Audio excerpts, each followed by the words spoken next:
ধোনির রেকর্ড ভেঙে নতুন নজির রবীন্দ্র জাদেজার। দেশের মাটিতে ভারতের দাদাগিরি, কি সেই রেকর্ড বিস্তারিত জানাবো বন্ধুরা। তার আগে আপনিও যদি টিম ইন্ডিয়ার একজন জাবরা ফ্যান হয়ে থাকেন তাহলে মন থেকে ভিডিওটিতে একটি লাইক অবশ্যই করবেন এবং চ্যানেলে নতুন এসে থাকলে চ্যানেলটিকে সাবস্ক্রাইব করবেন। তিনি শুধু মহেন্দ্র সিং ধোনির সতীর্থই নন, তার অন্যতম অনুরাগীও। সিএসকে তে দীর্ঘদিন খেলেছেন ধোনির নেতৃত্বে। সেই ধোনিরই রেকর্ড ভেঙে দিলেন রবীন্দ্র জাদেজা। টেস্ট ক্রিকেটে ছক্কা মারার নিরিখে ধোনিকে ছাপিয়ে গেলেন রবীন্দ্র জাদেজা। সৌরাষ্ট্রের তারকা এখন টেস্টে সবচেয়ে বেশি ছক্কা মারা ভারতীয়দের তালিকায় 4 নম্বরে। শুক্রবার আহমেদাবাদের নরেন্দ্র মোদী স্টেডিয়ামে ওয়েস্ট ইন্ডিজের বিরুদ্ধে ব্যাট হাতে দুরন্ত ছন্দে রয়েছেন জাদেজা। তিনি 4টি ছক্কা মেরেছেন এবং এখনো ক্রিজে অপরাজিত।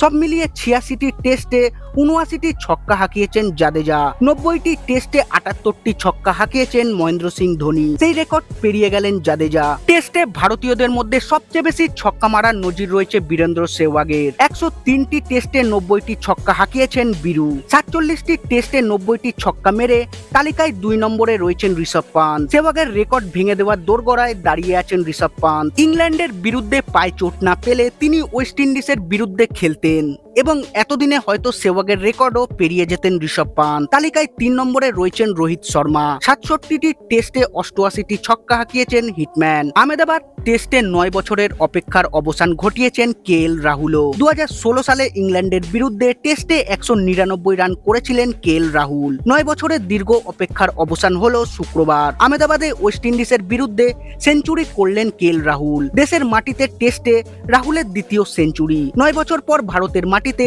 টেস্টে সেঞ্চুরি পেলেন কর্ণাটকের এই ক্রিকেটার। সব মিলিয়ে টেস্টে 11তম সেঞ্চুরি কেএল রাহুলের।